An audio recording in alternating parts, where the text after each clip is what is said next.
এক নম্বর হলো বিএনপির মধ্যে কিন্তু একটা হামবড়া ভাব চলে আসছিল, এক ধরনের দম্ভ, এক ধরনের অহংকার, যে আমরা তো হচ্ছি, আমরা তো ক্ষমতায় যাচ্ছি, কোনো সমস্যা নেই, কেউ আমাদেরকে ফেরাতে পারবে না। এই ধরনের একটা ভাব কিন্তু বিএনপির নেতাদের কথাবার্তায় আপনি দেখবেন। যত কিছু হোক, অন্যায় হোক, অত্যাচার হোক, তাদের কিছু যায় আসে না। তাদের কথা হলো কোনোভাবে নির্বাচনটা হলেই আমি তো রাজা, আমি তো হয়ে যাচ্ছি দায়িত্বে। এই বিষয়টা দুটো রিয়াকশন করেছে স্টুডেন্টদের মধ্যে। এক নম্বর রিয়াকশন হলো যে তুমি এত অহংকার দেখাও কেন। দেখেন, আমাদের মতো সাধারণ মানুষের, গরিব মানুষ যারা আমরা আছি, আমাদের কিন্তু এই জায়গাটা খুব টনটনা। আমরা পেটে ভাত থাক আর না থাক, আমাদের আত্মসম্মান বোধটা খুব টনটনা। আপনি আমাকে অবহেলা করবেন, তুচ্ছতাচ্ছিল্য করবেন, আমি এটা সহজভাবে নেব না, সুযোগ পাওয়া মাত্র এটা আমি দেখিয়ে দেবো। এই সুযোগটা আসে ভোটের মাধ্যমে। এখানে একটা জিনিস। আরেকটা বিষয় হলো, যদি এরা ক্ষমতাবান হয়ে যায়, তখন ফেব্রুয়ারিতে তারা ইলেকশন হয়ে গেল, তাহলে কি হবে? ছাত্র দল হবে সরকারি দলের একটা সংগঠন, এবং সেই সরকারি দলের সংগঠন কি হয়, সরকারি দলের যে ছাত্র সংগঠন তারা বিশ্ববিদ্যালয়ে যদি কি চালায়, এটা কিন্তু আমাদের এই ছাত্রছাত্রীরা ভুলতে পারে নাই। তাদের মনের মধ্যে এখন দগদগে ঘাড় মতো আছে যে ছাত্রলীগ কি করেছে গত 15টা বছর, তারা সেটা পুনরাবৃত্তি চায় না, একদম হিসাব ক্লিয়ার। যে কারণে তারা একটা ভয় পেয়েছে যে আমরা কোনো সরকারি দলের ছাত্র সংগঠনকে ডাকসুতে আনতে চাই না। যদি বিএনপির যে কেন্দ্রীয় নেতৃত্ব, তাদের মধ্যে যদি ওইরকম সরকারে চলে যাওয়া, নিশ্চিত জয়, শিওর সাকসেস, এই ধরনের মনোভাব ওদের কথাবার্তায় চালচলনে না থাকতো, তাহলে হয়তো এই ভয়টা সাধারণ মানুষ পেত না। এটা হলো একটা দিক। দ্বিতীয় একটা দিক বলি আপনাকে আমি। দ্বিতীয় দিকটা হলো, এটা খুব বিস্ময়, এটা আমার কাছে বিস্ময়কর মনে হলো প্রথম দিকে, পরে আমার মনে হয় নাই, কারণ আমি নিজেও এই ব্যাপারে একটা ভুল প্রেডিকশন করেছিলাম আগে। আমার একটা ধারণা ছিল যে আওয়ামী লীগের যে ভোট, যদি আওয়ামী লীগ ভোট দিতে না পারে, যদি আওয়ামী লীগের কোনো প্রার্থী না থাকে, তাহলে আওয়ামী লীগের ভোটটা আসলে কোথায় যাবে? আমি মনে করতাম যে এই ভোটটা বোধ হয় বিএনপিতে যাবে, কিন্তু আমার ভুলটা ভাঙছে এই ঘটনার মাধ্যমে, যে আসলে এই ভোটটা আসলে বিএনপি পাবে না, এটা জামাত পাবে। তার প্রমাণ হলো এই ঘটনা। কারণটা আমি বলি আপনাকে। কারণটা হলো কি, সারা দেশে আওয়ামী লীগের বিভিন্ন পর্যায়ের নেতা নেত্রীর উপর কিন্তু অনেক রকম টর্চার হয়েছে, তাদের ভোগান্তির শিকার হতে হয়েছে, তাদের দৌড়ের উপরে থাকতে হয়েছে, তাদের বিরুদ্ধে একাধিক মামলা হয়েছে, অনেক মামলা হয়েছে। এবং আপনার খোঁজ দিয়ে দেখেন, এই মামলাগুলো 98% মামলার বাদী হচ্ছে বিএনপি, বিএনপির স্থানীয় নেতা, বিএনপি ছাত্র দল, যুব দল, এরা। তো ঢাকা ইউনিভার্সিটিতে জানেন যে ছাত্রলীগের যে ভোটগুলো, এরা কিন্তু বেসিক্যালি ওই আওয়ামী পরিবার দেখছে যে আমার বড় ভাই, আমার বাবা, চাচা, খালু, মামা, এরা সবাই বিএনপির রাজনীতির জন্য তারা দৌড়ের উপরে আছে। ওই দৌড়টা কিন্তু যথাযথ হতে পারে, কিন্তু আমি ওটা বলছি না যে এটা মানে আপনার খুব অন্যায় কিছু, তা না। ওটা অন্যায় হতে, ন্যায় হতে পারে, সবই হতে পারে, কিন্তু তাদের কাছে তো তার খালুর পেইনটা তার কাছে তো বড়। তখন তারা কিন্তু বিএনপিকে ভালোবাসতে পারছে না। তো বিএনপিকে ভালো না বাসলে মানে আরো তো দল ছিল বা আরো তো প্রার্থী ছিল যাদেরকে দেয়া যেত। অনেকেই ধারণা করছিলেন অন্য আরেকজনের কাছে চলে যাবে ছাত্রলীগের ভোটগুলো, মানে টাকসুতে ওরা যেতে পারতো, কিন্তু ওরা তো আর ছাত্রলীগকে হারাতে পারতো না। ওরা চেয়েছে, ওদের মূল লক্ষ্য কিন্তু অন্যকে জয় করানো নয়, ওদের মূল লক্ষ্য ছিল ছাত্র দলকে হারানো, সরকারি দলকে হারানো, অথবা যারা নাকি তার ফ্যামিলির দুর্ভোগের কারণ, তাদের ছাত্র সংগঠন হারিয়ে দেওয়া। এটা ছিল ওদের মূল লক্ষ্য, এবং সেই লক্ষ্য পূরণে তারা ভেবেছে ছাত্র শিবির বেটার। আরেকটা কথা বলে শেষ করি, সেই জিনিসটা হলো ছাত্র শিবিরের যারা ক্যান্ডিডেট ছিল, এদের ম্যাক্সিমাম ক্যান্ডিডেটই মানে আপনার ভার্সিটিতে, ক্যাম্পাসে ভদ্র ছেলে হিসেবে এক ধরনের পরিচিতি আছে। ভদ্র ছেলে, মেধাবী ছেলে, মানুষকে সাহায্য করে, এই ধরনের মন মানসিকতা। সেটা কোন রাজনীতি, দীর্ঘ রাজনীতির পার্ট কিনা, অনেক কিছু কিন্তু হতে পারে। তারা লম্বা একটা প্ল্যান করে মাঠে নামছে, সেটাও হতে পারে। ভালো মন্দ অনেক কিছু আছে, কিন্তু অ্যাপারেন্টলি, দৃশ্যত তারা কিন্তু মানুষের কাছে ভালো ছেলে হিসেবে পরিচিত। এটাও কিন্তু একটা বড় কারণ হিসেবে কাজ করে, মানে ভালো ছেলেকে ভোট দিয়ে জিতিয়েছে। আমি আপনার কাছেও একই প্রশ্ন। ছাত্র শিবিরের এমন ভূমিধস জয়, ছাত্র দলের ভরাডুবি কেন? ধন্যবাদ আপনাকে। মাসুদ মাহমুদ খুব গুরুত্বপূর্ণ কয়েকটা পয়েন্ট এখানে বলেছেন, আমি একমত। এগুলোর সাথে কিছু কিছু যোগ করতে চাই। আসলে ছাত্রতে যাচ্ছে এটা প্রেডিক্ট করা যাচ্ছিল। আমি গত কিছুদিন ধরে যেসব টকশোতে গেছি, আমি সেখানে ছাত্র শিবির সম্পর্কে এই কথা বলেছি, কারণ আমার পারসেপশন এরকম, বা অনেকে এটা ভেবেছেন যে শিবিরের এক ধরনের ফিক্সড ভোট থাকে, শিবিরের বাইরে যে ভোট আছে ওর মধ্যে অনেকগুলো প্যানেল থাকার কারণে ভোট ভাগাভাগি হয়ে যায়। আসলে প্রবলেম যেটা হয়েছে সেটা হচ্ছে মার্জিনটা আমাদেরকে অনেকটা স্তম্ভিত করেছে। আমরা যারা রাজনীতি বুঝতে চাই, রাজনীতির এক ধরনের ধারণা করি, যেমন ধরুন সাদিক কায়েমের বিরুদ্ধে যত সিগনিফিকেন্ট প্রার্থী আছে সবার ভোট যোগ করে দিল সাদিক কায়েমের সমান হয় না। উনি এতটাই ভূমিধস বিজয় পেয়েছেন, অন্যান্য ক্ষেত্রে কম বেশি তাই। সুতরাং এই margin itself is a question. এবং এখন শুধুমাত্র ছাত্রলীগের ভোট যুক্ত হয়েছে, হ্যাঁ অনেক ক্ষেত্রে যুক্ত হয়েছে, যদি এটার একটা অল্টারনেটিভ একটা ঘটনা আছে, সেটা হলো জগন্নাথ হলে কিন্তু সাদিক কায়েম 10 ভোট পেয়েছেন, অনলি 10। সো ছাত্রলীগের সমর্থক ওই হলে অনেক বেশি থাকার কথা, সেখানে তিনি ভোট পান নাই খুব একটা, অন্যান্য জায়গায় ভোট দিয়ে থাকতে পারেন। কিন্তু আমার কাছে যেটা মনে হয়, এক বছর থেকে ছাত্র শিবির এই নির্বাচনটাকে কেন্দ্র করে সাংগঠনিক কর্মকাণ্ড চালিয়েছে, এবং শুধু ভালো ছাত্র বা ভালো ইমেজের চাইতে যেটা হয়, তাদের এই প্রবণতা অনেক আগে থেকে আছে। তারা স্টুডেন্টদেরকে নানা কাজে সাহায্য করার চেষ্টা করে। আপনি খেয়াল করবেন, নিশ্চয়ই আপনি জানেনও, ছাত্র শিবিরের অনেকগুলো কোচিং সেন্টার আছে, ভর্তি কোচিং। ওই ভর্তি কোচিং এর সময় থেকেই শুরু হয় তারা স্টুডেন্টদের সাথে যোগাযোগ করা। এই স্টুডেন্টরা যখন ভার্সিটিতে আসে তার প্রয়োজন অপ্রয়োজনে, গত এক বছর আমি এটা পার্সোনালি জানার চেষ্টা করেছি, হলগুলোতে তারা স্টুডেন্টদের প্রয়োজন মেটানোর চেষ্টা করেছে। কোনো স্টুডেন্টের যদি ফিনান্সিয়াল ক্রাইসিস থাকে, করেছে। আমরা তো ওই পানির ফিল্টার দেওয়ার কথা, মানে খুবই আধুনিক পানির ফিল্টার হলগুলোতে দেওয়া হয়েছে। এরকম স্টুডেন্টদের জন্য কিছু ওয়েলফেয়ার করার চেষ্টা করেছে তারা। এবং খেয়াল করবেন, ওনারা জামায়াতে ইসলামী ছাত্র সংগঠন, ইসলামী ছাত্র সংগঠন, ওনারা ধর্মকে খুব বেশি সামনে নিয়ে আসেন নাই এবার।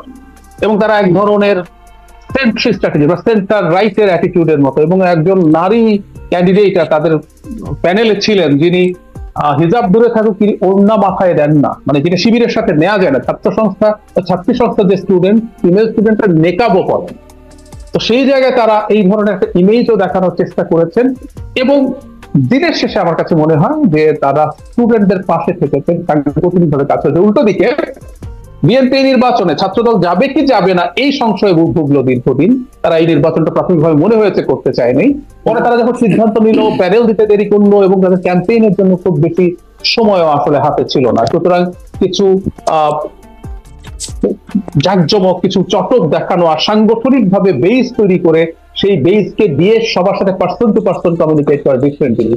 ছাত্র শিবির নিজের নামে অথবা তাদের আরেকটা পরিচয়, আমি এভাবে বলবো যে সাধারণ শিক্ষার্থী নামেও তাদের এক ধরনের স্টুডেন্টদের সাথে যোগাযোগের জায়গা আছে। মানে এটাও আমার একটা প্রশ্ন, ডাক্তার জাহিদ, এটাও আমার একটা প্রশ্ন, মানে তারা আসলে ছাত্র শিবির নামে ডাকসু নির্বাচনটা করে নাই, ঐক্যবদ্ধ শিক্ষার্থী জোট ব্যানারে তারা এই ডাকসু নির্বাচন করলো। আপনি যে কৌশলগুলোর কথা বলছিলেন, যে যেমন বিশেষ করে নারী প্রার্থীর কথা বলছিলেন, এটিও কি একটা কৌশলের অংশ, ঐক্যবদ্ধ শিক্ষার্থী জোট? আমি মনে করি ছাত্র শিবির নামটার মধ্যে একটা নেগেটিভ কনোটেশন আছে, আমরা মানি বা না মানি, এটা হয়ে গেছে, তারা সেটা করেছেন। আর মাসুদ কামাল ভাই বিএনপির ওই যে মামলার যে কথা বললেন আওয়ামী লীগের ক্ষেত্রে, আবার একই সাথে আমি বলবো বিএনপির বিভিন্ন জায়গায় যে বিএনপির লোকজন গ্রাসরুটে অনিয়মের সাথে জড়িয়েছে, চাঁদাবাজি, দখলদারি, এসবের সাথে জড়িয়েছে, এই স্টুডেন্টদেরই বাড়ি ওইসব জায়গায় আছে, তার পরিবারের কেউ না কেউ এগুলো দ্বারা অপরেস্ট হচ্ছে, হয়তো ওগুলোর এক ধরনের প্রভাব এখানে এসে পড়তে পারে। সবকিছু মিলে এটা হয়েছে। আর আমি একটা কথা একটু বলে রাখা জরুরি বলে মনে করি, খুব ইম্পর্টেন্ট এটা, আওয়ামী লীগের অপশাসনে, আমি এটা নিয়ে ডিটেইলও কথা বলবো হয়তো কখন, আমি কিন্তু বলে রাখি, খেয়াল করবো আওয়ামী লীগের সময়ে ছাত্র শিবিরকে বিশেষ করে মারাত্মক রকম অত্যাচার করা হয়েছে। মানে আমরা আওয়ামী লীগের সময়, মানে আমরা আওয়ামী লীগকে স্বাধীনতা বিরোধী ট্যাগ দেয়া, তারা স্বাধীনতা বিরোধী মানে এই অর্থে যে তারা এখন সেটা ওন করে, আমরা সমালোচনা করতে পারি, আমরা তাদেরকে নানা রকম তাদের আচরণগত ইস্যু নিয়ে কথা বলতে পারি, কিন্তু তাকে ফ্রি রাজনীতি করার সুযোগ দেওয়া দরকার ছিল। আওয়ামী লীগের সময় ছাত্র শিবিরকে বিশেষ করে ডিহিউম্যানাইজ করা হয়েছে। আপনার কারো গায়ে যদি ছাত্র শিবির ট্যাগ দিয়ে দেওয়া যায়, ওকে আপনি মেরে ফেলতে পারেন। আমার একটা ঘটনা মনে পড়লো, যেটা হচ্ছে ওই যে কুপিয়া হত্যা করা হলো, ওর নাম যেন কি ছিল, বিশ্বজিৎকে যখন কুপিয়া হত্যা করা হলো, ফেসবুকে লোকজন লিখছে ও তো হিন্দু, ও তো শিবির হতে পারে না। মানে ব্যাপারটা এইরকম যে শিবির হলে কোপানো যায়, বিশ্বজিৎ হিন্দু, ও তো শিবির হতে পারে না। আবরার ফাহাদের ক্ষেত্রে একই আলোচনা করছে, আবরার ফাহাদ শিবির না, তো শিবির হলে কিন্তু পিটিয়ে মেরে ফেলা যায়। তো শিবিরের উপরে একটা সিস্টেম্যাটিক অপারেশন চালানো হয়েছে। আমার মনে পড়ে শেখ হাসিনার সময় একবার বুয়েটের কিছু স্টুডেন্ট টাঙ্গুয়ার হাওড়ে না কোথায় জানি নৌকা ভ্রমণ করতে গেছে, ওদেরকে ধরে থানায় ঢুকিয়ে ফেলা হয়েছে, ওরা নাকি শিবির, ওরা ওখানে নাকি কি বৈঠক করতে গেছে। তো এই যে অত্যাচার করা হয়েছে, শিবির অত্যাচারিত ছিল, শিবির মজলুম ছিল, এটাও অনেক স্টুডেন্টের সিম্প্যাথি পেতে সাহায্য করেছে বলে আমি মনে করি। জি জি, আসলে এখান থেকে এই প্রশ্নটা আসে, যদিও এই প্রশ্নটা আজকের জন্য রেলিভেন্ট না, তবুও করে রাখি যে এই মজলুম ট্যাগ পেয়ে আবার ছাত্রলীগ বা আওয়ামী লীগ তারা সামনের দিনে এই বেনিফিটটা পাবে কিনা সামনে পেতে পারে, নিশ্চয়ই পারে, নিশ্চয়ই পারে। জি। আর আপনি বলছিলেন বা মাসুদ কামালও বলছিলেন যে বিএনপি মামলাগুলোর 98% মাসুদ কামাল বলছিলেন যে মামলাগুলো বিএনপির লোকজন করেছেন। মানে জামাত শিবিরের কোনো ভূমিকা কি ছিল না আওয়ামী লীগকে মানে যার কারণে আসলে আওয়ামী লীগের ভোট বা ছাত্রলীগের ভোটগুলো এই পাশে চলে আসছে ছাত্র শিবিরের কাছে? জামাত শিবিরের কোনো বিএনপির মতো কোনো দায় বা জায়গা নাই? মাসুদ কামাল, আপনার কাছ থেকে একটু শুনি।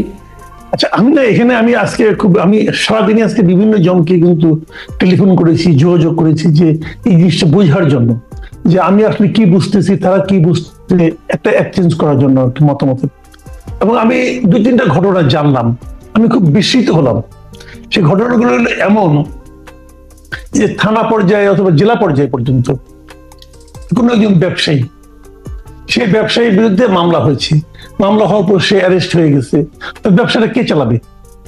এবং দেখা গেছে ওই ব্যবসায়ীটা হয়তো ব্যবসার হয়তো লুটপাট হয়ে যেত, বিএনপির লোকজন লুটপাট করে ফেলতো, অথবা বিএনপি হয় না, হয়তো বিএনপির নামধারী কেউ ওইরকম হতে পারে, সে তো বিএনপিও না, কিন্তু সে বিএনপির নাম নিয়ে আসছে, তাকে কে জিজ্ঞাসা করবে, কে চ্যালেঞ্জ করবে? এই সময়ে ওই ব্যবসায়ীর পক্ষে জামাতের লোকজন দাঁড়িয়ে পড়ছে। আমি বিস্মিত, এবং আমাকে অনেকে বললো যে ঘটনাগুলো এরকম হয়েছে অনেক জায়গায়, যে জামাতের লোকজন আওয়ামী লীগের ওই ব্যবসাটাকে, আওয়ামী লীগের ওই লোকটার ব্যবসাটাকে আপনার প্রোটেকশন দিচ্ছে যে না, এটা করা না, ব্যবসা উনি করুক। আর ওই ভদ্রলোকের ছেলে অথবা তার ফ্যামিলি কেউ সে ব্যবসাটাকে ধরছে এবং সেটাকে প্রোটেকশন দিচ্ছে জামাতের লোকজন। এই ধরনের ঘটনা কিন্তু অনেক জায়গায় ঘটেছে। এবং আমি এমনও জানি, এটা একদম আমার নিজের ফ্যামিলিতে জানি, আমার শ্বশুরবাড়ি এলাকায় একটা ঘটনা বলতে পারি আপনাকে।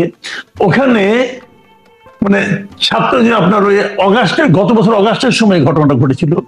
ছাত্র দলের এক ছেলে, সে ছাত্রলীগ স্থানীয় সভাপতি ছিল সে তখন, পরে তাকে বাদ দিয়ে দেওয়া হয়েছে। সেই ছেলে যে লুটপাট করতে করতে গরু নিয়ে গেছে এক ফ্যামিলির থেকে, এবং সন্ধ্যার সময় সেটা আবার ওখানকার যে মানে জামাতে ইসলাম যারা করে তারা ওটা ফেরত দিয়েছে ওই লোককে, ওই ফ্যামিলিকে। এবং মানে নিয়ে গেল ছাত্র দলের লোকজন, ফেরত দিল শিবিরের লোকজন, মানে আপনার জামাতের লোকজন। এইভাবে কিন্তু অনেক জায়গায় জামাতের কিন্তু একটা ইতিবাচক ভূমিকা। তাহলে এই যদি সমীকরণটা হয়, মানে একদম গ্রামেগঞ্জের সমীকরণটা যদি এরকম হয়, তাহলে তো জাতীয় রাজনীতির সমীকরণটাও তো বদলে যাওয়ার কথা, মানে সমীকরণের কথা। দেখেন জামাত কি করছে, আমি যখন মাঝে মাঝে মনে হয় যে জামাতের যে রাজনৈতিক প্রজ্ঞা, তার কাছে বিএনপি আসলে শিশু, জাস্ট শিশু। আমি আপনাকে একটা ঘটনা বলি, দেখেন জামাত কি করেছে। জামাত কিন্তু প্রশাসন দখল করে নিছে। অগাস্টের পর থেকে তারা কোনো ঝামেলায় যায় নাই, প্রশাসনের কি পয়েন্টগুলোতে তাদের লোকজনকে বসাই দিচ্ছে। এখন তারা বিশ্ববিদ্যালয়গুলো দখল করবে এবং খুব সিস্টেমেটিক ওইটা দখল করবে। আপনি দেখবেন, আপনি চোখের সামনে যাবেন, আপনি বিএনপি করবেন, আপনি বিএনপি লিডার, আপনি বলবেন যে এরকম হচ্ছে, তার গা জ্বলবে, ফিরতে পারবেন না ভাই। তারা সিস্টেমেটিক ওইটা তারা কাজ করছে, তারা একটা ভিশন নিয়ে মাঠে নামছে। আমি কিন্তু পার্সোনালি মনে করি, দেখেন আমি কিন্তু বিএনপি রাজনীতি করি না, আমি জামাতের রাজনীতি পছন্দও করি না, কোনো সমস্যা নাই, কিন্তু আমি এটা দেখছি যে জামাত যে কাজটা করতেছে, ওরা যে রাজনীতিটাই করুক, তারা সেই রাজনীতিটাকে মিন করে যেটা আমাদের করতে হবে। বিএনপি তা করে না। দেখেন আজকে বিএনপির স্থায়ী কমিটির একজন সদস্য মির্জা আব্বাস আজকে একটা কথা বলছেন, আমার কাছে খুব আমি বেশ কৌতুক অনুভব করছি তার কথা থেকে। তিনি বলতেছেন যে জামাত শিবির ছাত্রলীগের ভোট দেয়া এইখানে তারা জিতে গেছে, এবং তারা বলছে যে প্রতিটা মিটিং এ, যখন আমরা মিটিং এ বসি, মিটিং এ জামাতের পক্ষ থেকে আমাদেরকে বলা হয় দেখবেন আওয়ামী লীগ যেন ফেরত না আসে, আওয়ামী লীগকে যেন ফেরত না আনা হয় কোনোভাবেই, এভাবে আমরা সবাই মিলে কাজ করি। আমাদেরকে বলছে, বলার পর তারা যে তলে তলে আবার আওয়ামী লীগের সঙ্গে মিল দিচ্ছে, এটা দেখে সে খুব অবাক হয়ে গেছে। ভাই অবাক হওয়ার কিছু তো নাই, রাজনীতি তো ভাই সিরাতুল মুস্তাকিম না, এটা সহজ সরল পথ না, রাজনীতিতে অনেক কিছুই ঘটবে। এবং ওই জন্যই বললাম যে তাদের যে রাজনৈতিক প্রজ্ঞা এবং রাজনৈতিক যে আপনার কৌশল, তার কাছে বিএনপি আসলে শিশু আমার যেটা মনে হয়। সরি আপনি রাজনৈতিক প্রজ্ঞার কাছে বিএনপি শিশু ডাক্তার জাহিদুর রহমান যেটি মাসুদ কামাল বললেন মির্জা আব্বাসের সেই কথা যেটি তিনি মির্জা আব্বাস বলছেন, আমিও একটু মির্জা আব্বাসকে কোট করি, মাসুদ কামাল যেটি বললেন সেটাই বলি। ডাকসু নির্বাচনে বিএনপি হেরেছে আপনারা বলতে পারেন, কিন্তু আমি বলতে পারছি না। জামায়াতের এত ভোট কোত্থেকে এলো হিসাব মেলে না। গভীর ষড়যন্ত্রের আভাস পাচ্ছি। বিভিন্ন দল যখন আমরা একসঙ্গে বসে বলা হয় খেয়াল রাখতে হবে আওয়ামী লীগকে ঠেকাতে হবে, তারা আবার এলে কচু কাটা কাটবে, কিন্তু তলে তলে আওয়ামী লীগের সঙ্গে আতাত করে ছাত্রলীগের সব ভোট নিয়ে গেছে শিবির। বিএনপির বিরুদ্ধে দেশে ও দেশের বাইরে ষড়যন্ত্র চলছে। আমি এই ষড়যন্ত্রের জায়গায় একটু জোর দিয়ে আপনার কাছ থেকে জানতে চাই, এটা কি ষড়যন্ত্র মনে হয়? মানে কোন রকম ষড়যন্ত্র কি চলছে? বিএনপি কিন্তু বেশ প্রায় সময় ষড়যন্ত্র দেখে। ঠিক ষড়যন্ত্র একেবারে নেই বলা যাবে না। আমরা এভাবে যদি তথ্যটা দেখি, বাংলাদেশের সবচেয়ে বিখ্যাত ইউনিভার্সিটি পারসেপশন হচ্ছে সবচেয়ে প্রগ্রেসিভ ইউনিভার্সিটি। যদি এটা নিয়ে আমার সন্দেহ আছে, আমি আর বিস্তারিত এখন বলতে চাই না এই ইউনিভার্সিটি প্রগ্রেসিভ জায়গায় আছে কিনা, আমার স্ট্রং ডাউট আছে যে স্টুডেন্টরা তার কিছু সাধারণ বেনিফিট পাবে বলে মনে করে সে একটা মানুষজনকে ভোট দেয়, এবং সত্যিকার অর্থে তাদের মধ্যে ওয়েল বিহেভড ওয়েল ম্যানার্ড লোকজন আছে, কিন্তু এটা যে একটা গুরুত্বপূর্ণ রাজনৈতিক মানে গেমের পার্ট, এটা যারা ধরতে পারে না তারা কতটুকু প্রগ্রেসিভ আমার সন্দেহ আছে। কিন্তু আমরা কাগজে কলমে তো আসলে আমরা ধরে নিতে পারি সবচেয়ে প্রগ্রেসিভ। তো সেই জায়গায় যখন এইরকম ইসলামিস্ট আইডেন্টিটি, যারা ইসলামী আইডেন্টিটি পলিটিক্স নিয়ে থাকে, রাজনীতি করে, তারা এখানে ভূমিধ্বস বিজয় পাচ্ছে। সুতরাং বাংলাদেশে ইসলামাইজেশন হচ্ছে, যদিও এটা ঠিক জামায়াতে ইসলামী বা ছাত্র শিবির র্যাডিক্যাল ইসলামিস্ট না, তারা আমাদের কনস্টিটিউশনাল ফ্রেমওয়ার্কের মধ্যে কাজ করবে বলে, কিন্তু এই জামাতেরই নেতারা বাংলাদেশের শরিয়া আইন কায়েম করতে চায়, এই আলাপ আছে। তো বাংলাদেশে এমন সংগঠন ঢাকা ইউনিভার্সিটিতে মানে জিততে পেরেছে যাদের মাদার অর্গানাইজেশন বাংলাদেশে শরিয়া আইন কায়েম করতে চায়। ঠিক একইভাবে জাতীয় নির্বাচনেও যদি জামাতকে এরকম ভোট টোট দিয়ে কোনো না কোনো ভাবে, এবং একটা জিনিস কিন্তু জড়িয়ে লক্ষ্য রাখা জরুরি, আওয়ামী লীগের সাথে তার দৃষ্টিভঙ্গিগত ভাবে জামায়াতের ন্যারেটিভের খুব আকাশ পাতাল পার্থক্য থাকলে একটা উদাহরণ দেয়। পশ্চিমবঙ্গে যখন নির্বাচন হয়েছে বা ত্রিপুরাতে যখন বিধানসভা নির্বাচন হয়েছে, খুব সারপ্রাইজিংলি দেখা গেছে মমতা ব্যানার্জির যে ভোট সেটা ফিক্সড আছে, বিজেপির যে ভোটটা বাড়ছে সেটা সিপিআই এর ভোট ওখানে যাচ্ছে। মানে বামরা বিজেপিকে ভোট দিচ্ছে, ঠিক ওদের যত পার্সেন্ট কমে বিজেপি তত পার্সেন্ট বাড়ে। তো এই ঘটনা ঘটতে পারে, এই ঘটনা ঘটার খুবই সম্ভাবনা আছে। এখন বাংলাদেশে যদি এই ধরনের ইসলামী দল অনেক বেশি ভোট পায়, বিশেষ করে 26 সালের এপ্রিল মের কথা আমি বলি বারবার, সেটা হচ্ছে পশ্চিমবঙ্গ বিধানসভা নির্বাচন আছে, এখানে এই ধরনের রাজনীতি খুবই মাথাচাড়া দিয়েছে, এটা ইন্টারন্যাশনালি যেমন আছে, ভারতের ডোমেস্টিক পলিটিক্স এর জন্য খুবই জরুরি। সুতরাং এইরকম একটা, আবার আমি বলি এটাকে খুব ষড়যন্ত্র কি বলা যাবে, নির্বাচনে তো এর ভোট ওকে দেয়া তার ভোট তাকে দেয়া এগুলো হতেই পারে, এগুলো বরং এক ধরনের প্ল্যান যেটা হয়তো তলে তলে কিছু কি হয়েছে। মানে আপনি যেভাবে বলছেন এটা হতেই পারে, কিন্তু তলে তলে ষড়যন্ত্র এই বিষয়গুলোর কি কিছু আছে? আমি যদি বলি ঢাকা ইউনিভার্সিটিতে তলে তলে যদি সিদ্ধান্ত হয় ছাত্রলীগ শিবিরকে ভোট দেবে, এটাও তো আসলে এই গেমের মধ্যে ফাউল না, এটা একেবারে গেমের রুলস এর মধ্যে আছে, যে কেউ তলে তলে সিদ্ধান্ত নিয়ে এই ভোট দিতেই পারে। আমার কাছে এটা ষড়যন্ত্র। তলে তলের মধ্যে কোনো সমস্যা আপনি দেখেন না? মানে তলে তলের কথাটা সেই ওবায়দুল কাদের কাছে একটু বেশি। হ্যাঁ, মানে আসলে যেটা হয়েছে, আসলে সত্যি কথা যেটা বলি সেটা হচ্ছে বিএনপি এইরকম খালি পরাজয় না, পরাজয় আবারও বলছি, পরাজয় আমরা বুঝতে পারছিলাম, কিন্তু এই মার্জিনের পরাজয় এটা তাদেরকে খানিকটা না বেশ খানিকটা অস্বস্তিতে ফেলেছে। এখন তারা তো কোনো না কোনো একটা ন্যারেটিভ সামনে আনতে হবে। নিশ্চয়ই। ওই একটা প্রশ্ন আপনার কাছে একটু করে আমি আবার মাসুদ কামালের কাছে যাই, যে আপনি বলছিলেন যে শিবিরের ছেলেরা যে ওয়েল বিহেভড ওয়েল ম্যানার্ড বা তারা ভালো কাজ করছে, এই যে ভালো কাজ দিয়ে মন জয় করা বা ভোট জয় করা, এর মাধ্যমে কি তারা, বা ধরুন ওই যে শিবিরের বদলে ঐক্যবদ্ধ শিক্ষার্থী জোট ব্যানার, এই বিষয়গুলো আনা, এর মাধ্যমে কি সেই 71 মুক্তিযুদ্ধ নিয়ে যে একটা কন্ট্রোভার্সি আছে, প্রশ্নবোধক চিহ্ন অনেকগুলো আছে, বা নেতিবাচক সমালোচনা, আপনিও বলছিলেন জামাত শিবিরের সাথে একটা নেতিবাচক বা নেগেটিভিটি জড়িয়ে আছে, মানে সেটিকে তারা উতরে যেতে পারছে, মানে পারলো, এটাই কি তার নজির? আচ্ছা, একটা জিনিস হয়তো মানতে হবে, আমরা আমি ব্যক্তিগতভাবে চেষ্টা করেছি, নিজে চেষ্টা করেছি, বলেছি, আমি লিখেছি, বাংলাদেশের রাজনীতিতে মুক্তিযুদ্ধ থাকতে হবে, কিন্তু সেটা আওয়ামী বয়ানের মুক্তিযুদ্ধ না। কিন্তু এটা ফ্যাক্ট, আওয়ামী লীগ এই কথাগুলো এমন ভাবে ব্যবহার করেছে যেটার মাধ্যমে সে আসলে মানুষের উপর অত্যাচার নিপীড়নকে জায়েজ করার চেষ্টা করেছে। ফলে এই ঢাকা ইউনিভার্সিটিতে হয়তো এই কথাগুলো খুব বেশি কানেক্ট করতে পারেনি। আর আমি আরেকটু খোলাখুলি যদি বলি, আমি এতটা খোলাখুলি বলতে চাইনি, ঢাকা ইউনিভার্সিটির স্টুডেন্টদের সোশিও ইকোনমিক কন্ডিশনের যে অ্যাভারেজ, যদি এরকম হয় যে যথেষ্ট প্রান্তিক পরিবার থেকে অনেক স্টুডেন্ট আসে ঢাকায়, তারা যদি একটা কোচিং এর সময় ডিসকাউন্ট পায়, তারা যদি ভার্সিটিতে চান্স পাওয়ার পর সেই কোচিং এ পড়াতে পারে, তার যদি একটা ফ্যানের প্রয়োজন হয় টাকার জন্য কিনতে পারছে না, যদি সেটা শিবির কিনে দেয়, এই জিনিসগুলোর আসলে ইম্প্যাক্ট অনেক বড়। সুতরাং সুতরাং এই জায়গাগুলোতে তারা কাজ করেছে। সুতরাং উইকটারতে কানেক্টেড হয়ে খুব বড় সম্ভাবনা আছে এবং তারা প্রত্যেকের সাথে যোগাযোগ করে গেছে সবসময়। এবং আমি ছাত্র শিবির চিনি ব্যক্তিগতভাবে, কিভাবে চিনি, আমি যে কলেজে পড়াশোনা করেছি চিটাগংয়ে, এটা শিবির নিয়ন্ত্রিত কলেজ ছিল। সুতরাং তারা কি করেন, কিভাবে সম্পর্ক রক্ষা করেন, এগুলো আমার দেখা আছে। সুতরাং সেটাই হয়তো এখানে এবার কাজ করছে। জি, আমি মাসুদ কামাল আপনার কাছে একটু এই প্রশ্নটি ছোট্ট করে শুরু করি, আরো কয়েকটি প্রশ্ন আপনার কাছে করতে চাই। যে এই যে মুক্তিযুদ্ধ বিরোধী, এটি তো শুধু আসলে ট্যাগ নয়, এটি একটা ঐতিহাসিক বাস্তবতাও বটে। বা আওয়ামী ন্যারেটিভও কি শুধুমাত্র মানে শিবিরের যে সেই অবস্থান সেখান থেকে কি তারা সরে আসতে পারলো? এটি আপনার কাছে প্রশ্ন। এই জয় কি মানে শুধু তো জয় না, আসলে ভূমি ধস জয়, সেটি কি আসলে সেই বার্তা দিচ্ছে এটি? এবং সাথে সাথে আরো একটা ট্যাগ কিন্তু শিবিরের সাথে ছিল, এখনো বারবার উচ্চারিত হয়, রক কাটা। সেই ট্যাগগুলো কি শিবির উতরে আসলো কিনা? না, এটাই এত তাড়াতাড়ি এই সিদ্ধান্তে আসা যাবে না।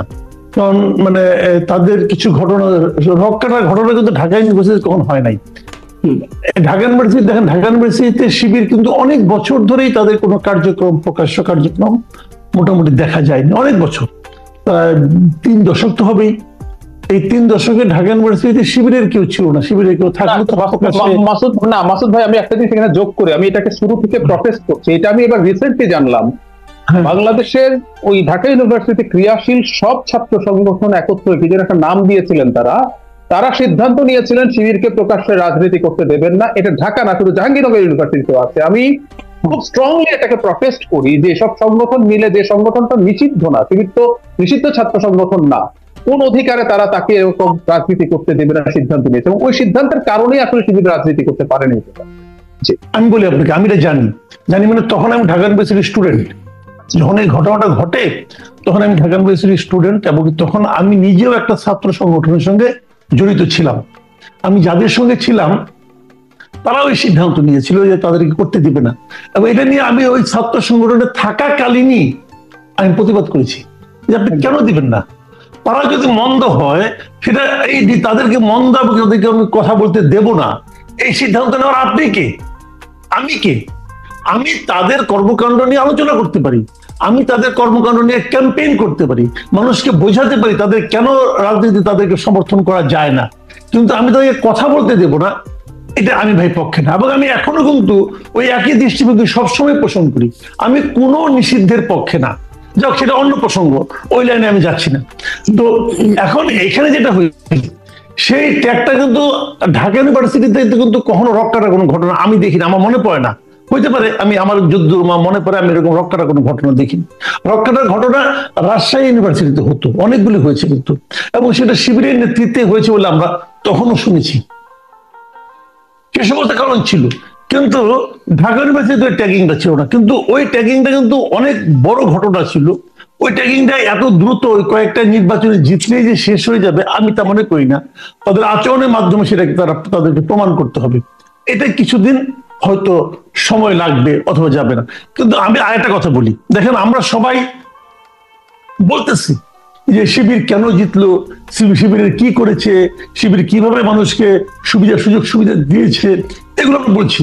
কিন্তু আমার কথা হলো কি, এই কাজগুলি মন্দ কি? আমার কথা হলো তারা যে কাজগুলি করেছে এটার মধ্যে খারাপটা কি আছে? একদম খারাপটা কি? হ্যাঁ,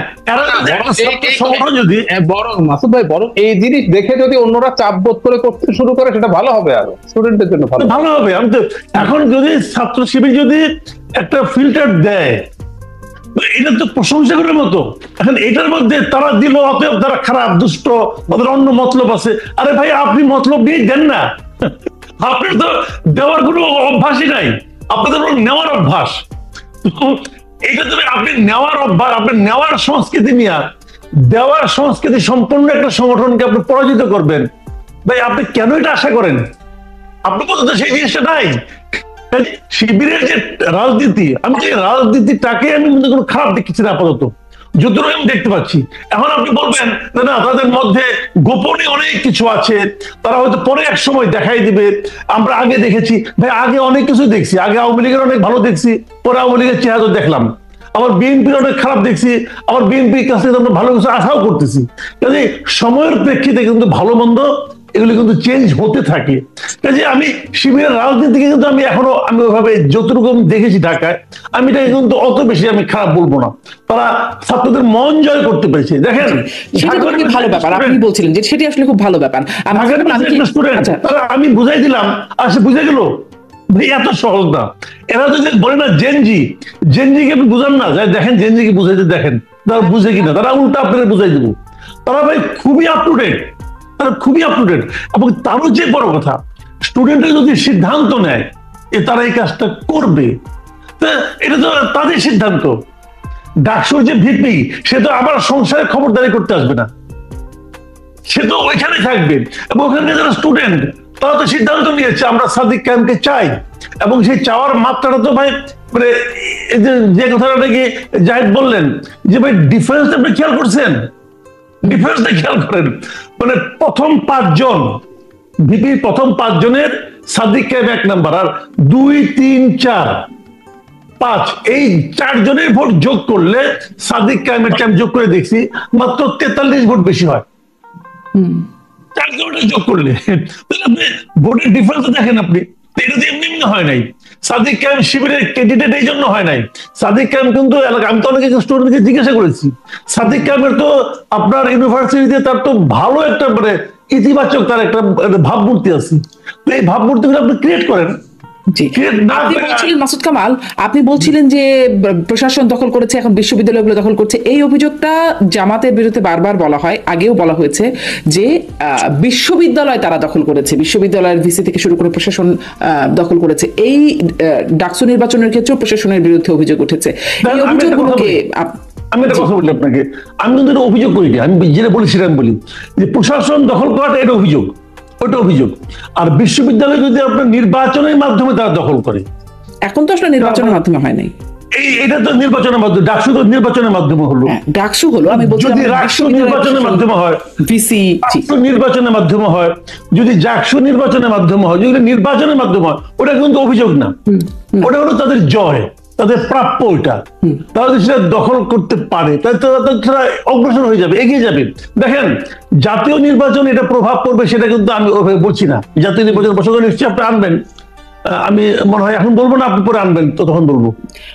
জাতীয় নির্বাচনের প্রভাব নিয়ে আমি একটু কথা বলতেই চাইবো, কিন্তু আমি আসলে একটু প্রশাসনের কথা একটু আপনার কাছে বিশেষ করে জিজ্ঞাসা করছিলাম যে আপনার কাছে কি মনে হয়েছে যে অভিযোগগুলো আসছে, ছাত্রদল তো প্রকাশ্যে অভিযোগ করেছে, আপনাদের মানে ছাত্রদলের ভিপি প্রার্থী আবিদ তিনি বলছেন স্যার আপনারা হাসিনা নির্বাচনকেও হার মানিয়েছেন, কারচুপিতে ভোট চুরিতে হাসিনাকেও হার মানিয়েছেন, এরকম বক্তব্য বলেছেন। উমামার কাছ থেকে এরকম বক্তব্য এসেছে, এগুলোকে আপনি কিভাবে মূল্যায়ন করবেন? এগুলোকে আমি যে হেরে গেলে না একটা মন খারাপ হয়, ওই মন খারাপ হলে অনেক অনেক কিছু বলে। আমাদের দেশে জাতীয় নির্বাচন হেরেও এক নেত্রী বলছিল সূক্ষ্ম কারচুপি, আরেক নেত্রী বলছিল স্থূল কারচুপি, এগুলি বলে। এই বলাটাকে আমি খুব গুরুত্ব দিলাম। 2 দিন পরে দেখবেন তারা এটা বলবে না, কারণ হেরে গেলে এখন তো একটা অজুহাত দিতে হবে। আমরাও তো ছোটবেলা পরীক্ষা খারাপ করলে বলতাম যে স্যার সিলেবাসের বাইরে থেকে প্রশ্ন করছে, সিলেবাসের বাইরে থেকে প্রশ্ন করে আমি শান্তি পাওয়ার চেষ্টা করতাম, আমি আমার বাপ মাকে বুঝাইতাম। তো ওই সিলেবাসের বাইরের প্রশ্ন অন্য যারা নাকি আপনার সহপাঠী ছিল ওরা ভালো রেজাল্ট করে নাই, করছে তো, কারণ আমি পারি না, এটা আমার ব্যর্থতা, আমি তো আমার স্বীকার করি না, আমি কোনো না কোনো একটা অজুহাত দিই। এখানে একই জিনিস ভাই, শুনেন আমি বলি, ঢাকা ইউনিভার্সিটিতে যদি এরকম মানে 3 গুণ 4 গুণ ভোট পাওয়ার মতো কারচুপি হয়ে থাকে, তাহলে এই স্মার্ট ছেলে মেয়েগুলো কেউ বুঝলো না, কেউ দেখলো না। আর আপনি দেখছেন একটা জায়গায় একজন প্রার্থী বের হওয়ার সঙ্গে সঙ্গে ওটা কমপক্ষে 1500 ক্যামেরা, সবাই মোবাইল টোবাইল দিয়ে কি ক্যামেরা করতেছেন, যাচ্ছে। হ্যাঁ 2-1টা ঘটনা যে ঘটে নাই সেটা কিন্তু ব্যর্থ যে হয় না তা আমি বলবো না, এটা পৃথিবীর সব ভোটেই হয়। আপনি যত সতর্ক, আপনি যদি ভাত খাইতে বসেন না, আপনার প্লেট থেকে 2-1টা ভাত বাইরে কিন্তু পড়বে, তার মানে এই না আপনি ছড়াই ছিটিয়ে খাচ্ছেন। তো ওইটা 2-1টা ঘটনা সবসময়, এবং এটা আমি মনে করি না যে ওইটার মাধ্যমে এই 2 গুণ 3 গুণ ভোট পাওয়া যায়। এটা আমার কাছে ভাই এখন পর্যন্ত মনে। উমামা বলছেন, উমামা স্ট্যাটাস দিয়েছেন, তারপরে আপনার আবিদ স্ট্যাটাস দিয়েছেন, বাট ডকুমেন্ট দেন না, এটার সঙ্গে সাপোর্টের ডকুমেন্টটা দেন, সাপোর্টিং দিতে পারেন না। আপনি ওই সুইপিং কমেন্ট করলে তো হবে না রে ভাই, আমি ডাক্তার জাহিদ আপনার কাছ থেকে এটা নিয়ে ছোট্ট একটা মন্তব্য জানতে চাই যে বিশ্ববিদ্যালয় প্রশাসনের ভূমিকাকে আপনি কিভাবে দেখেছেন? তাদের বিরুদ্ধে কারচুপি অভিযোগ, হাসিনাকে ছাড়িয়ে যাওয়ার অভিযোগ কিন্তু তুলছেন প্রার্থীরা, আর আবিদ এবং ওবামা বয়কটও করেছেন নির্বাচন, প্রশাসনের বিরুদ্ধে অভিযোগ তুলে। আমরা গতকাল যে শিক্ষক নেটওয়ার্ক আছে ঢাকা ইউনিভার্সিটি, তারা একটা সংবাদ সম্মেলন করেছেন। আমি পুরো সংবাদ সম্মেলনের পুরো বক্তব্যটা শুনেছি। ডক্টর সামিনা লুৎফা একদম বিস্তারিত ভাবে বলেছেন কি কি অনিয়ম আছে, এবং তাদেরই একটা মূল্যায়নকে আমি গ্রহণ করি যে কিছু অদক্ষতা, কিছু মিসম্যানেজমেন্ট আছে, কিন্তু নির্বাচনে এমন কিছু হয়নি যেটা আসলে নির্বাচনের ফলাফলকে প্রভাবিত করতে পারে। তখন কিন্তু ফলাফল আমাদের সামনে আসেনি। এখন আমি খুব খুশি হতাম উমামা যদি বা আবিদ যদি এই নির্বাচন নিয়ে কিছুটা প্রশ্ন করে মেনে নিতেন। এখন উমামা যে বক্তব্য ব্যবহার করেছেন হাসিনার সময় কেউ হার মানিয়েছে, এটা অনেক বেশি এক্সাজারেশন, অনেক বেশি এক্সাজারেশন। এটা দরকার ছিল না। কারণ আমাদের, যেমন আমি একটা ছোট উদাহরণ দিই, আমি আমার পার্সোনাল চ্যানেলে একটা ভিডিও করেছি, ওখানে বলেছি যে এই নির্বাচনে আমিও হেরেছি, মানে এই আমি একটা আমার অ্যাক্টিভিস্টের জায়গা থেকে আমি একটা স্ট্যান্স নিয়েছিলাম। আমি চেয়েছিলাম, আমি কিন্তু আমার অ্যানালিসিস বলছিল শিবির জিতবে, আমি বলেছি, কিন্তু এত মার্জিন হবে সেটা বুঝিনি। কিন্তু আমি চেয়েছিলাম এবং আমি অ্যাপিল করেছিলাম যে শিবিরকে যেন ভোট না দেয়, এর বাইরে যে যাকে ইচ্ছা তা করবে। আমার নিজস্ব কিছু, মানে বিশেষ করে আইডেন্টিটি পলিটিক্স, মানে মুক্তিযুদ্ধ যদি সরিয়েও রাখি এই ন্যারেটিভ, এটা তো আছেই, আইডেন্টিটি পলিটিক্স আমি পছন্দ করি না। এখন হয়তো হয় নাই, এবং আমি খুব সহজে বললাম এখানে আমিও হারছি। এই ব্যাপারটা দরকার আছে। ওবামা ভালো করেছেন এবং ওবামার সামনে খুব চমৎকার ভবিষ্যৎ আছে। তিনি স্বতন্ত্র দাঁড়িয়ে তিনি যে ফলাফল করেছেন, তিনি ব্যক্তিগতভাবে আমরা চিনি, তিনি অত্যন্ত সৎ এবং প্যাশনেট একজন মানুষ। কিছু রাজনৈতিক চিন্তা বুদ্ধি যদি এর সাথে বয়সের সাথে যুক্ত হয়, বাংলাদেশের রাজনীতির কথা করবেন, কিন্তু এই ধরনের মন্তব্য করাটা এটা খুবই এক্সাজারেশন হয়েছে, এটা দরকার ছিল না। আর যে সামান্য কিছু এদিক সেদিক অনিয়মের কথা এসছে, হয়ে থাকতে পারে, সেটা নির্বাচনকে এই পর্যায়ে, মানে মার্জিনটা যদি খুব অল্প কিছু হতো তাহলে হয়তো এটা ধপে টিকতো। তিনি এই ভোট গণনার সময় তিনি এটাকে সার্কাস বলে আখ্যায়িত করেছেন, তিনি লিখেছিলেন যে চলিতেছে সার্কাস। হ্যাঁ, আমার কাছে মনে হয় যে তিনি খুবই হার্ট হয়েছেন, এবং তারপরও রাজনীতি করতে গেলে কিন্তু এই মাথা শান্ত রাখতে পারতে হবে। এমন কোন রাজনীতিবিদরা রেটরিক ব্যবহার করে, ঠিক আছে, কিন্তু এটাকে এমন জায়গায় নিয়ে যাওয়া উচিত হবে না যে যেটা একেবারে বিশ্বাসযোগ্যতার ধারে কাছে থাকে। ওনাদের উচিত ছিল কিছু প্রশ্ন তুলে রাখা, যে এই কিছু মিসম্যানেজমেন্ট হয়েছে, এটা হয়েছে, তারপর আমরা আমাদের এই রায়কে অ্যাকসেপ্ট করছি, এটা বললে ভালো হবে।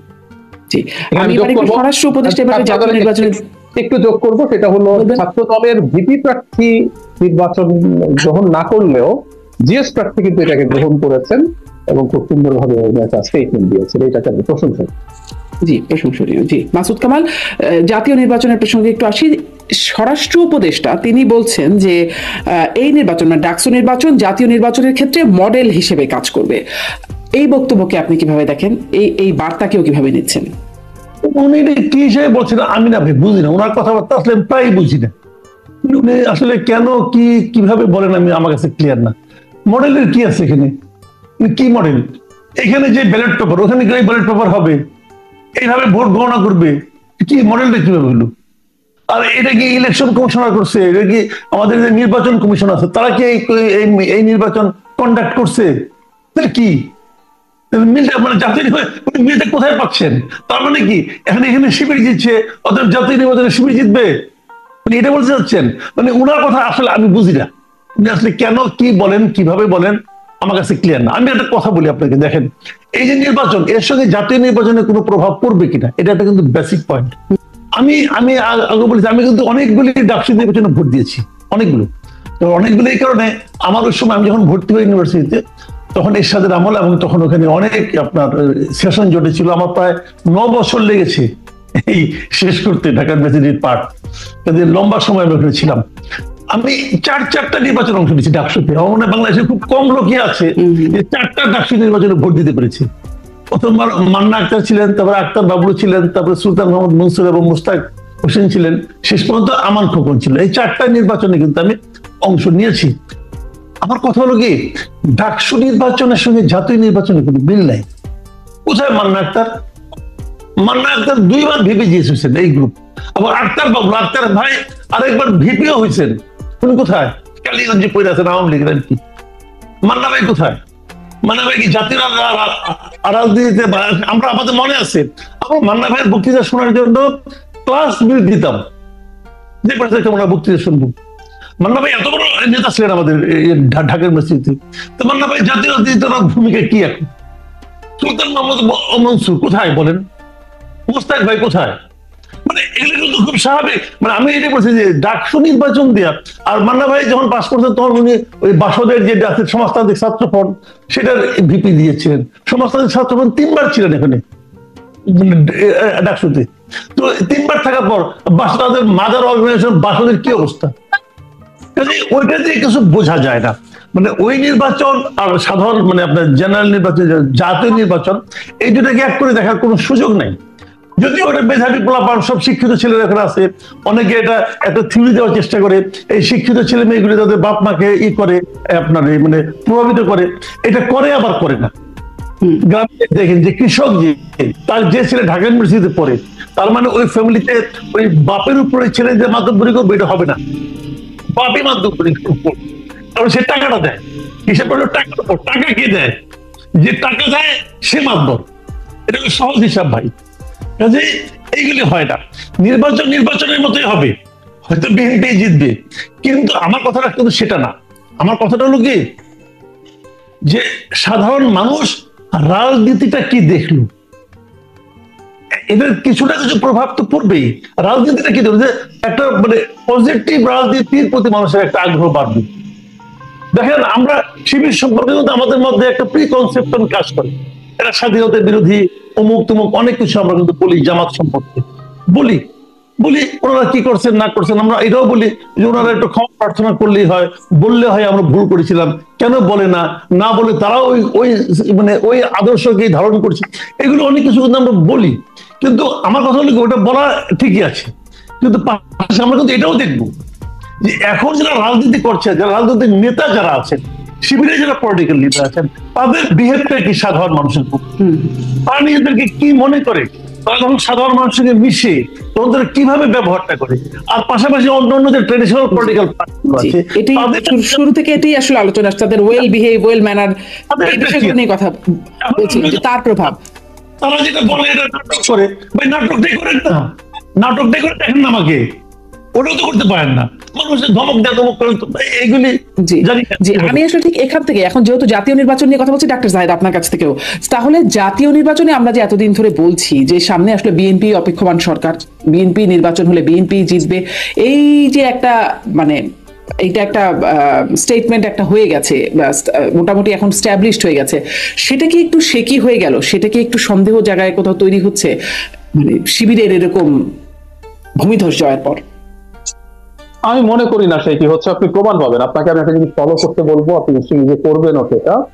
যদি এরপর সেই কি হয়ে যায়, জামাত যদি জিতে যাওয়ার খুবই সম্ভাবনা থাকে, জামাত তার লোয়ার হাউসে পিআর সরিয়ে খুব দ্রুত নির্বাচনের প্রস্তুতিতে ঢুকে যেতেই পারে। জামাতের প্রার্থী নির্ধারিত আছে অলরেডি, তো তারা নির্বাচনের প্রস্তুতিতে নেমে যাক, তারা জিতে যাবে। প্রশ্ন হচ্ছে উইল দে ডু ইট? আমি মনে করি তারা এটা করবে না, কারণ তাদের নিজস্ব হিসেব নিকেশ আসলে আছে বলেই তারা এই লোয়ার হাউসে পিআর এর নামে নির্বাচনকে নিয়ে একটা ঝামেলা তৈরি করার চেষ্টা করছেন। তাদের জরিপ আছে, তারা জানেন খুব ভালো মতো কি হবে না হবে। কারণ আবারও বলছি, যেটা বলে আমি আরেকটা এক্সাম্পল দেই, না হয় বাসদ ঢাকা ইউনিভার্সিটিতে ভালো করেছিল, ৭৩ সালে জাসদ ছাত্রলীগ সারা দেশ দখল করে ফেলেছিল, সব শিক্ষা প্রতিষ্ঠান। ৭৩ ঢাকা ভার্সিটি যখন যেটা নিশ্চিত হয়ে যায়, তখন ব্যালট বাক্স ছিনতাইয়ের ঘটনা ঘটে। সেই জাসদ যখন জাতীয় নির্বাচনে যায়, সেখানেও ভোট কারচুপি করেছে। সেই লুটের সময় হেলিকপ্টারে ব্যালট বাক্স তুলে আনা, মানে ব্যালট বাক্স লুটের সেই ইতিহাস, সেই পুরনো ইতিহাস। আমি জাসদের নেতাদেরকে জিজ্ঞেস করেছি যে আপনাদের জেতার কেমন সম্ভাবনা ছিল, কয়টা থেকে জিততে পারেন, টপ করে দিতে। তারা বলেছেন 15টার মতো সিটে জিততে পারেন। তো এরকম আসলে দাঁড়ায় ব্যাপারটা এরকম। তো এই জন্য তেমন কিছু আসলে হবে না, এটা জামাত বোঝে। কারণ যদি তারা মনে করতো তাহলে অ্যাজ আর্লি অ্যাজ পসিবল ইলেকশনে চলে যেত।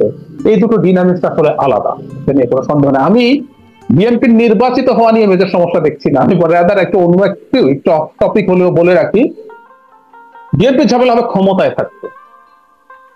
ইন্দোনেশিয়াতে হচ্ছে, নেপালে হচ্ছে, এগুলো কিন্তু ভালো নির্বাচনে নির্বাচিত সরকার। কেপি শর্মা ওলি ভোট চুরি করে হাসিনার মতো ক্ষমতায় ছিলেন, কিন্তু যখন আপনি দুর্নীতি কমাতে পারছেন না, আপনি সুশাসন দিতে পারছেন না, মানুষ রাস্তায় নেমে যাচ্ছে। আর বাংলাদেশে শেখ হাসিনার মতো একটা ব্রুটাল শাসকের মানে গুলির মুখে দাঁড়িয়ে যখন এই তরুণরা এই ঘটনা ঘটালো, বিএনপি যদি গুড গভর্নেন্স নিশ্চিত করতে না পারে, মানুষ রাস্তায় নামবে এবং শেখ হাসিনার 10% বল প্রয়োগ বিএনপি করতে পারবে না। এখনকার সেই বাস্তবতাই নেই। ক্ষমতায় টিকে থাকা that will be a serious problem. এবং আমার কাছে মনে হয় এই ডাকসুকেও যদি আমরা এভাবে ধরি, যে ডাকসুকেও যেটা বললেন যে সার্ভিস দিয়ে, আমি সার্ভিসকে নেগেটিভ বলছি না, বরং ভালো বলছি, অন্য ছাত্র সংগঠনগুলোকে বুঝতে হবে তাহলে এভাবেই আসতে হবে। একইভাবে নেপাল যেটা দেখাচ্ছে এখন এবং ভবিষ্যতে, এই যে বিএনপি গ্রাসরুটে চাঁদাবাজি দখলবাজির যে অভিযোগগুলো আছে, তাকে চেষ্টা করছে তারা, অ্যাপারেন্টলি মনে হয় যে তারা বহিষ্কার করছে, কিন্তু এটাকে আরো টাফ ভাবে, আর ক্ষমতা আসার পর যদি এগুলো তারা নিয়ন্ত্রণ করতে না পারেন, তাদের কপালে সিরিয়াসলি প্রবলেম আছে। মানে ক্ষমতায় টিকতে না পারলে, যে প্রেডিকশনের কথা আপনি বলছেন, তখন কি হবে? মানে নেপালে যেরকম হচ্ছে এরকম ভাবে ক্ষমতা হারাবে? খুবই সম্ভাবনা আছে, কারণ আমি বলে রাখি, বাংলাদেশ বা এটা একটা নতুন বাস্তবতা। এই যে জেনজিদের মূল বিষয়টা কি আসলে, জেনজিদের সাথে তার আগের জেনারেশনের বেসিক ডিফারেন্সটা কি? জেনজি তার জন্মের পর থেকে, বেড়ে ওঠার সময় থেকে ইন্টারনেট হাতে পেয়েছে, সে পুরো কানেক্টেড সোশ্যাল মিডিয়ার মাধ্যমে। তো ওর রিয়ালিটি, ভুল সত্য এটা ডিফারেন্ট ব্যাপার। এখন তো পোস্ট ট্রুথ ওয়ার্ল্ড বলা হয়, যে এখানে আপনার মতো সত্য আছে, এখন আপনি আপনার আমার সত্য কেউ নিতে বাধ্য না, ওর সত্য যে বলে তার কাছে সে চলে যায়। হয়তো আমরা দেখবো ডাহা মিথ্যে কথা ওখানে বলা হচ্ছে, কিন্তু ও এটাকে অল্টারনেটিভ ট্রুথ মনে করে, সে ওখানে গিয়ে চলে যায়। সুতরাং এই ইনফ্লুয়েন্স গুলোর মধ্যে তো তারা থাকবে, সুতরাং সংকট বা ঝুঁকি থেকেই যাবে। এরা আবার রাস্তায় যে ব্যাপার, একটা কথা যোগ করে দেই, অকল্পনীয় রকম বেকারত্বের একটা সমাজ আমাদের, এর মধ্যে আনএমপ্লয়েড তো আছে, আন্ডার এমপ্লয়েডও আছে। এইরকম বেকার জনগোষ্ঠীকে সমাজে রেখে আপনি একটা স্টেবল সোসাইটি কোনোদিন তৈরি করতে পারবেন না। এগুলো যদি নিশ্চিত না করা যায়, কোনো না কোনো একটা বাহানায় তারা রাস্তায় নামবে এবং কেউ। আমি একদম শেষ প্রশ্ন, মাসুদ কামাল, মানে বিএনপি ক্ষমতায় টিকতে সমস্যা হবে, এইখানে আপনার একটু মন্তব্য করেন। এই কথাটাও বেশ শোনা যাচ্ছে যে বিএনপি ক্ষমতায় আসলেও ক্ষমতায় থাকতে পারবে না, টিকতে পারবে না। আপনার এখানেও একটু মন্তব্য জানতে চাই। এবং একই সাথে এই ডাকসুর, মানে যেহেতু প্রশ্ন একটাই করব, সম্ভব হলে ছোট্ট করে ডক্টর জাহিদকেও এই প্রশ্নটা শুনবো, যে এই ডাকসুর এই ফলাফল বিএনপিকে কি বার্তা দিল, জামাত কি বার্তা পেল, এবং আওয়ামী লীগ যারা আসলে পলাতক হিসেবে আছে তারাও আসলে এখান থেকে কি বার্তা পেল? মাসুদ কামাল। আচ্ছা, এক নম্বর হলো বিএনপির ক্ষমতায় টিকে থাকাটা চ্যালেঞ্জ হবে, কিন্তু আমি একটা কথা মনে করি যে বিএনপি যে চেহারা আপনি আজকে থেকে 16-17 বছর আগে দেখেছেন, 19 বছর আগে দেখেছেন, বিএনপি সেই চেহারা নিয়ে আসবে না। বিএনপির যে সমস্ত লিডারশিপ আমরা দেশে এখন দেখছি, বিশাল বিশাল ফিগার এক একজন, এরা যে কিরকম ভাবে, এদের ভাবনা চিন্তা, বিএনপি এই চিন্তা নিয়েও যদি যারা ক্ষমতায় আসে এই চিন্তা নিয়েও থাকবে না। আমি মনে করি যদি বিএনপি ক্ষমতায় আসেন এবং যদি তারেক রহমান দেশে ফিরে আসে, তারেক রহমান কিন্তু 15-16টা বছর একটা মানে উন্নত বিশ্বে উনি কিন্তু থেকেছেন, ওনার চিন্তা ভাবনা চাল চলনে আমি মনে করি একটা মানে বেসিক চেঞ্জ চলে আসছে। এবং সেই চেঞ্জ নিয়ে উনি যখন আসবেন, উনি যদি ওনার আশেপাশে ঘিরে থাকা চামচাদেরকে নিয়ন্ত্রণ করতে পারেন, আমার মনে হয় বিএনপিরও চেহারা চেঞ্জ হয়ে যাবে। আমি মনে করি বিএনপি ভালো কিছু করার চেষ্টা করবে, পারবে কিনা জানি না, কিন্তু চেষ্টাটা তারা করতে পারবে। এখন তারা পারছে না এই কারণে তারা তো বহিষ্কার ছাড়া আর কোনো অ্যাকশন নিতে পারছে না, এবং কেন্দ্রীয় পর্যায়ে ওনার কিন্তু সে অনেক কিছু তার করার হয়তো ইচ্ছা আছে, কিন্তু করতে পারছেন না। যখন ওনার হাতে ক্ষমতাটা আসবে তখন উনি অনেক কিছু করবেন বলে আমি আশা করি। এইটুকু আশা না করলে আমরা বাঁচবো কি নিয়ে রে ভাই? সামনে